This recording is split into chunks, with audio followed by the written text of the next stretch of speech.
Hi friends, BrahMos academy के YouTube channel में आपका वेलकम। मैं श्रवण कुमार। आज हम बात करने वाले हैं इस वीडियो में ऑल इंडिया सैनिक स्कूल का जो 28 जन को एग्जाम होगा उसके एग्जाम हॉल में आपको साथ क्या क्या लेके जाना है एंड उसके साथ साथ सेल्फ डिक्लेरेशन आपको कैसे करना है और इंपॉर्टेंट पॉइंट होंगे जो एडमिट कार्ड के रिगार्डिंग, उस पॉइंटों के बारे में हम बात करने वाले हैं। तो ये वीडियो आपके लिए सभी के लिए इंपॉर्टेंट वीडियो होने वाला है, तो आप स्टार्टिंग से लेकर लास्ट तक जरूर देखें। तो चलिए हम स्टार्ट करते हैं विदाउट टाइम वेस्ट किए हुए। तो सबसे पहले तो आपने एडमिट कार्ड डाउनलोड कर लिया होगा। यदि जिसने बच्चे ने एडमिट कार्ड डाउनलोड कर लिया है तो वो सबसे पहले अपनी डिटेल्स को चेक करे। पेरेंट्स नेम, मदर्स नेम, जो भी है इसमें जेंडर, डेट ऑफ बर्थ सारी चेक करने के बाद आपकी एक्यूरेट है तो कोई प्रॉब्लम नहीं है। यदि किसी बच्चे की एक्यूरेट नहीं है तो वो मैं इसमें बताने वाला हूँ वीडियो में आपको कैसे क्या करना है उसके लिए। तो इसके बाद इंपॉर्टेंट है कि कैंडिडेट सिग्नेचर है वो यहाँ पे है, बच्चे का फोटो ये पेस्ट किया हुआ है। अब सबसे इंपॉर्टेंट पॉइंट है कि टेस्ट डिटेल्स। टेस्ट डिटेल्स में आप आ जाइए क्वेश्चन पेपर मीडियम पे। ओके, जिन बच्चे ने इंग्लिश में तैयारी की है माइनर केस में या लैंग्वेज उसकी मिस्टेक से यदि हिंदी आ रही है तो वो ध्यान दे कि हिंदी के केस में उसको बच्चे को हिंदी की ग्रामर आएगी, इंग्लिश का ग्रामर नहीं आएगा। तो ध्यान दे, इंग्लिश लैंग्वेज सेलेक्ट किया है तो इंग्लिश की ग्रामर आएगी, हिंदी सेलेक्ट किया तो हिंदी की ग्रामर आएगी। ओके, जिस बच्चे ने इंग्लिश सेलेक्ट किया है उसके दोनों लैंग्वेज आने वाली है, हिंदी इंग्लिश, और हिंदी सेलेक्ट करने वाले बच्चे के भी हिंदी और इंग्लिश आने वाली है। यदि इसके अदर कोई लैंग्वेज सेलेक्ट किया है जैसे मराठी किया है तो मराठी के साथ साथ आपको इंग्लिश वहां लैंग्वेज मिलने वाली है, तो ये ध्यान रखें। इसके बाद आपको टाइमिंग ऑफ टेस्ट का पता होगा, 2 से 4:30 PM तक ये एग्जाम चलने वाला है। इसके बाद जो इंपॉर्टेंट पॉइंट है वो ये है रिपोर्टिंग टाइम। ओके, यदि कोई भी बच्चा 1:30 के बाद यदि एग्जाम सेंटर पे पहुंचता है तो उसका एग्जाम बिल्कुल नहीं लगेगा। तो ध्यान रखिए कि 12 PM से 1:30 PM के अंदर ही आपको रिपोर्टिंग करना है। पहले पहले टाइम पे आपको वहां पे पहुंचना है। उसके बाद जो पॉइंट ध्यान देने वाली बात है कि काफी पेरेंट्स एग्जाम हॉल पे पहुंच जाते हैं लेकिन अपना एग्जाम सेंटर चेक नहीं करते। तो सबसे पहले एग्जाम हॉल पे एग्जाम सेंटर पे पहुंचने के बाद आपको ये सेंटर दे रखा है एग्जाम कोड का, वो वेरीफाई करे कि हम जहां हमारा सेंटर है वहां हम है कि नहीं है। ओके, अदर कोई सेंटर पे तो नहीं है। ओके, क्योंकि माइनर केस में कई बच्चे अदर सेंटर पे पहुंच जाते हैं, क्योंकि ये केस तब होता है जब नाम एक होता है, सेम सा नाम होता है। जैसे हमारे भी सेंटर एक दो बच्चों के सेम नाम से आए, कुछ चेंजेस है लेकिन सेंटर कोड अलग है। ओके, सेंटर कोड अलग होने के कारण वो स्कूल भी अलग है, तो ध्यान दे कि ये सेंटर कोड आप चेक करें। इसके बाद जो इंपॉर्टेंट पॉइंट है बेटा वो सेल्फ डिक्लेरेशन आपको कैसे करना है। सबसे पहले तो ये बात सुन लीजिए बेटा, इसमें जो आप जो यूज करोगे वर्ड वो कर्सव एबीसीडी होना चाहिए, रनिंग आपका रनिंग राइटिंग से ये होना चाहिए। और ये सेल्फ डिक्लेरेशन ओनली स्टूडेंट करेगा, जो कैंडिडेट एग्जाम देगा वो ही करेगा, क्योंकि सेल्फ डिक्लेरेशन का काम होता है बेटा आपको मोटा मोटा वो वेरीफाई करता है कि जो स्टूडेंट एग्जाम हॉल में गया था क्या वो फाइनल सिलेक्शन पर कोई डाउट होने पर वो यहाँ से चेक करेगा, उसकी राइटिंग से चेक करेगा कि बच्चा जो राइटिंग लिख रहा है वो क्या एग्जाम हॉल में भी इसी प्रकार का राइटिंग था उसका, तो वो वेरीफाई करने के लिए होता है। तो ये पेरेंट्स को नहीं करना है, ये ओनली स्टूडेंट करेगा। और स्टूडेंट को करना क्या है, ये लाइन वाला इसमें नहीं करना है। ओके, ध्यान रखना, सेल्फ डिक्लेरेशन का इसमें है अपना नाम लिखना है, जो भी नाम है। जैसे मेरा नाम है श्रवण, तो मैं यहाँ पे श्रवण यहाँ पे लिखूंगा। ओके, श्रवण कुमार, इस टाइप से आपको भी राइट करना है। इसके बाद जैसे रेजिडेंसी ऑफ, अब रेजिडेंसी में क्या करना है, कोई टेम्पलरी एड्रेस है वहां पर भी बच्चे रह रहे हैं तो टेम्पलरी आपको एड्रेस नहीं करना है। परमानेंट एड्रेस कौन सा है वो यहाँ पे आपको करना है। ओके, परमानेंट एड्रेस में क्या करना है बेटा, ध्यान दे कि परमानेंट एड्रेस में इतना आपका बड़ा एड्रेस होगा वो इसमें नहीं आ पाएगा। उस दौरान आपको क्या करना है, मोटा मोटा आपको विलेज पोस्ट आप यहाँ पे डायरेक्ट आप शॉर्ट में लिखना है। ओके, जैसे भी आपका विलेज पोस्ट है, ओके, जैसे मेरा विलेज पोस्ट आ गया रनिंग अल्फाबेट में। ओके, इसके बाद आपको तहसील है तो तहसील शॉर्ट में लिख दीजिए जो भी होगा। ओके ओके, यहाँ पे जो भी है, और डिस्ट्रिक्ट आप लिख दीजिए, लेकिन इससे बाहर नहीं जाना चाहिए। जैसे ये उधर की तरफ चले गया तो आपको क्या करना है, सेटिंग करना है। पहले इसमें आप पूरा नहीं लिख के भी आपको चलेगा, आप बिल्कुल इसमें शॉर्ट लिखो। जैसे कि मैंने यहाँ लिखते लिखते इसके लाइन को क्या कर दिया, ओवरलैप कर दिया। तो वो आपको नहीं करना है, बिल्कुल आपको क्या करना है, यदि आपका विलेज इसमें हो रहा है ओके तो विलेज कर दीजिए, विलेज जैसे कि जो भी है मेरा विलेज कर दिया। इसके बाद यदि आपको तहसील इसमें आ रहा है तो तहसील कर दीजिए ओके, जो भी है डिस्ट्रिक्ट कर दीजिए, और स्टेट है ना वो शॉर्ट में कर दीजिए जैसे मैंने किया ओके। बच्चे को इस टाइप से करना है ओके। तो ये सेल्फ डिक्लेरेशन का काम हो गया।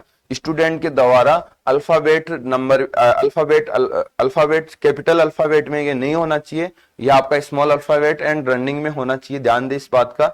इसके बाद आपको क्या करना है, इसके देन आ जाए नीचे ओके, फोटो पेस्ट करना है। फोटो पेस्ट वही करना है जो आपने एडमिट कार्ड में अपलोड किया है, ध्यान दे बेटा, यही फोटो सेम अपलोड होगी। यदि किसी बच्चे के पास नहीं है ये सेम फोटो तो आप क्या करें कि फोटो स्टूडियो के पास इसको क्रॉप करके निकला लीजिए ओके। आपकी फोटो होना चाहिए, यहाँ मैटर नहीं करती है क्वालिटी ओके। तो यहाँ फोटो पेस्ट करिए, फोटो यदि थोड़ा बाहर निकल रहा तो कोई बात नहीं है, ओवरलैप कर दीजिए। इसके बाद thumb impression okay. Thumb impression में बेटा ध्यान दे कि स्टूडेंट का लेफ्ट थंब इम्प्रेशन यहाँ पे लगने वाला है। यदि जिसके पास लेफ्ट थंब इम्प्रेशन नहीं है माइनर केस में तो वो आपका राइट थंब इम्प्रेशन यहाँ पे लगा सकता है, बट जिसके पास लेफ्ट थम्स है वो तो लेफ्ट थंब से इसमें इंप्रेशन लगाएगा और वो हॉरिजॉन्टली लगाएगा ओके। इसमें हॉरिजॉन्टली लगाना है। इसके बाद आ जाएगी candidate signature and parent signature. ध्यान दे कि पेरेंट सिग्नेचर है वो आप एग्जाम सेंटर पहुंचने से पहले ही करा के लेके जाना है, जिसमें चाहे मदर हो फादर हो किसी का भी आप करा लीजिए, और इस लाइन से ऊपर करके लेके जाओगे, पेरेंट सिग्नेचर के ऊपर यहाँ पे करके लेके जाना है। लेकिन कैंडिडेट सिग्नेचर है वो एग्जाम हॉल में ही करना है, जो इन्विजिलेटर रहेगा उसके सामने ही करेंगे आपको एग्जाम स्टूडेंट को सिग्नेचर करना है। सिग्नेचर करते समय ध्यान दे बात का कि जो यहाँ पे वो सिग्नेचर है सेम सिग्नेचर यहाँ पे करे ओके। यदि आपने फॉर्म भरते समय आपने सिग्नेचर गलत कर दिए और वो सेम सिग्नेचर नहीं हो रहे तो आप प्रैक्टिस करें और वही सेम सिग्नेचर करके लेके जाए ओके। इसके बाद आ जाइए, ये पॉइंट तो बहुत सारे हैं, वैसे तो ये 31 पॉइंट है, लेकिन आपके लिए इंपॉर्टेंट गिने चुने पॉइंट है, इसमें मैं उनके बारे में डिस्कशन करूंगा। और आप पर्सनली इसको बहुत लैंग्वेज में है, हिंदी इंग्लिश दोनों में है, तो आप एडमिट कार्ड डाउनलोड किया तो अच्छे से इसको रीड कर ले ओके।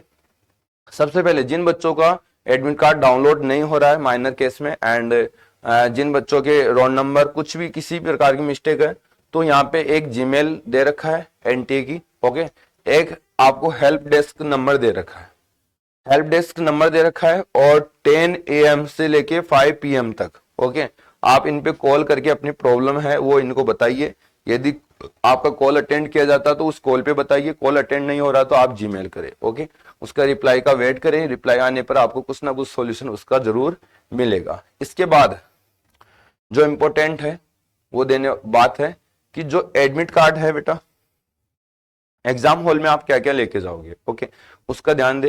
1:30 के बाद जो स्टूडेंट जाएगा उसका अलाउ नहीं है वहां, और एग्जाम सेंटर पे जाने से पहले आपका एडमिट कार्ड जरूर चेक कर ले ओके। अब इसमें जो एग्जाम हॉल में लेके जाएंगे, सबसे पहले तो एक पर्सनल ट्रांसपेरेंट वाटर बोतल लेके जा सकते हैं ओके। जिस बच्चे को लगे कि मेरे को बीच बीच में प्यास ज्यादा लगती है तो वो अपनी एक ट्रांसपेरेंट बोतल खरीदे, 10-15 रुपए की जो भी हो उसका रुपीज होता है, लेकिन ट्रांसपेरेंट होना चाहिए, कोई कलर वाली कलर वाला बोतल नहीं होना चाहिए। इसके बाद हम बात करें a simple transparent ball point pen, जैसे कि आपका ट्रांसपेरेंट नहीं है, इसके आर पार दिखता नहीं है ओके, तो ऐसा ट्रांसपेरेंट पेन खरीदना है जो आर पार दिखे। बट पेन कौन से खरीदने हैं ओके, आप बॉल पॉइंट पेन खरीदना है। आप 2 कलर में खरीद सकते हो इसको, या तो ब्लू हो या ब्लैक हो, और 2-2 पेन आपको लेके जाना है, 2 पेन जरूर साथ लेके जाना, सेम कलर का होना चाहिए। आपने ब्लू खरीदा है तो ब्लू लेके जाना है 2। किसी कभी माइनर केस में क्या होता है, एक पेन नहीं चला हो तो दूसरे पेन से आप सेम पेन से वर्क कर सकते हो, अलग डिफरेंस कलर के नहीं लेके जाना है। इसके बाद हम बात करें सेकेंड पॉइंट पे कि एडमिट कार्ड डाउनलोड करके लेके जाना है, और A4 साइज पर आपका एडमिट कार्ड होना चाहिए, जो बेसिकली सभी का A4 ही होता है। जहां पे प्रिंट आउट आपको प्रिंट किया जाता है वहां A4 साइज ही यूज किया जाता है, standard size. Original valid ID, जिन बच्चे का आईडी होना चाहिए ऐसा कि जैसे आधार कार्ड है उस पर बच्चे का फोटो है, उसके साथ साथ उसकी डेट ऑफ बर्थ है, उसके साथ साथ उसका नाम है, ओके, और एड्रेस है, तो ये सब उस पे होना चाहिए। डेट एंड फोटो और नाम ये बिल्कुल एक्यूरेट होना चाहिए, उसमें कोई मिस्टेक नहीं होना चाहिए। यदि मिस्टेक है तो आप अदर कोई वैलिड आईडी लेके जाइए जिस पर फोटो हो बच्चे का, डेट ऑफ बर्थ हो, ओके, नाम हो, ये बिल्कुल एक्यूरेट सही हो, ओके। वैसा एक आप वैलिड आईडी ले जा सकते हो, ओके। तो ये चीजें थी एंड इसमें बहुत सारी चीजें हैं, वैसे तो बहुत सारे पॉइंट हैं, लेकिन वो पॉइंट हमारे लिए ज्यादा इंपॉर्टेंट नहीं है। जो इंपॉर्टेंट पॉइंट है मैं उन पे बात करने वाला हूँ। जैसे बच्चे ने ओमार फिल करने की मेथड भी इसमें बताया गया है। ओनली एक करेक्ट मेथड है जो आपको फर्स्ट में दिखा रखा है। एक आप गोला सर्किल आप यदि कर रहे हो आपका आंसर का, वही करेक्ट होगा, वही इनकरेक्ट होगा, वो आपके ऊपर डिपेंड है। आपने करेक्ट आंसर दिया तो उसका मार्क्स मिलेगा। यदि ये सब मेथड आप यूज कर रहे हो तो इनकरेक्ट के मेथड में आएंगे, चाहे आपका आंसर राइट ही क्यों ना हो, ओके। दो सर्किल फिल करने पर भी इनकरेक्ट है। एक सर्किल को आपको डॉट रखा, आपको लगा कि ये तो गलत है, आपने क्रॉस किया, फिर आपने डी ऑप्शन किया, वो भी गलत है। क्रॉस राइट, आप राइट रॉन्ग का टिक मारते हो तो भी आपका रॉन्ग है। अनकंप्लीट फिल करते हो तो भी आपका इनकरेक्ट है, ओके। आप ध्यान दें बच्चे कि इसमें कोई नेगेटिव मार्किंग नहीं है, कोई भी क्वेश्चंस आपको छोड़ के नहीं आना। 125 क्वेश्चंस कंप्लीट करके आना है, क्योंकि यहाँ आपका रॉन्ग आंसर देने पर कोई मार्क्स नहीं काटा जाएगा, ओके। ध्यान दें इस चीजों का। तो ये सारी चीजें हैं, तो अच्छे से आप अभी से इस पे ध्यान दें। यदि आपको कोई डाउट रहता है तो आप हमारे जो हेल्पलाइन नंबर है उस पर कॉल कर सकते हो, मैं आपकी हेल्प जरूर करूंगा। आप हमसे एक प्रैक्टिस सेट मंगा सकते हो। इसकी जो सैनिक स्कूल के एनटीए की जिस टाइप का ओमार है वो ओमार फिल करके आप चेक कर सकते हो, ओके। यदि आपने एरर कर रहे हो तो फिर आगे जाके भी आप वहां एरर करोगे, ओके। आपकी 4 बुकलेट सीरीज रहेगी, EFGH टाइप की 4 बुकलेट सीरीज आएगी। और ध्यान दे कि जो एग्जाम हॉल में आपको पेपर मिलेगा, ओमार और पेपर के बीच में आपको 10 मिनट का टाइम मिलेगा ओमार फिल करने को। तो ओमार फिल करते समय जैसे इन्विजिलेटर या एग्जाम हॉल में जो जो जैसे अलाउंस हो रहे हैं उसी के अकॉर्डिंग फिल करना है। चाहे आप कितने भी अच्छे से परफेक्ट तरीके से फिल करना जानते हो, फिर भी आप उनके जो अलाउंस करते हैं उसी के अकॉर्डिंग आपको फिल करना है। कभी कभार क्या होता है, कुछ चीजें अपडेट कर दी जाती है, तो आप ओमार जब गलत फिल कर दिया तो आपका पूरा आपने ओमार शायद उसमें पूरा 100% आपने सही आंसर दिया हो, कोई मायना नहीं रखता, आपका रिजल्ट नहीं आएगा, ओके। तो आप ध्यान दें इन चीजों पे। ओमार को 10 मिनट का टाइम मिलेगा, अच्छे से आप उसको क्या करें, अनाउंसमेंट के अकॉर्डिंग आप फिल करें। एंड आपको कोई डाउट है तो एग्जाम हॉल में आप जो एग्जाम ले रहे हैं उनसे पूछिए, ओके। उनके उनके आपको पूछ के ही आपको ओमार फिल करना है, कंप्लीट करना है, डरना नहीं है, क्योंकि आपका साल भर का भविष्य है। आप वहां डर गए तो कोई फायदा नहीं है, ओके। आपको जो भी डाउट रहता है एग्जाम हॉल में, आप एग्जाम ले रहा है उसको एग्जामर को जरूर पूछते रहिए, ओके। बाकी इसमें कोई डिटेल्स में कुछ है नहीं, हिंदी में दे रखा है, आप इन चीजों को अच्छे से पढ़ सकते हो। हमने सारा डिटेल्स पढ़ लिया है, जो आपको हमने बताया वही सब इसमें इंपॉर्टेंट होने वाला है। तो चलिए, आज का वीडियो आपको बहुत हेल्पफुल लगा होगा। हमारे यूट्यूब चैनल को सब्सक्राइब करके रखिए। तो जय हिंद, जय भारत, ओके।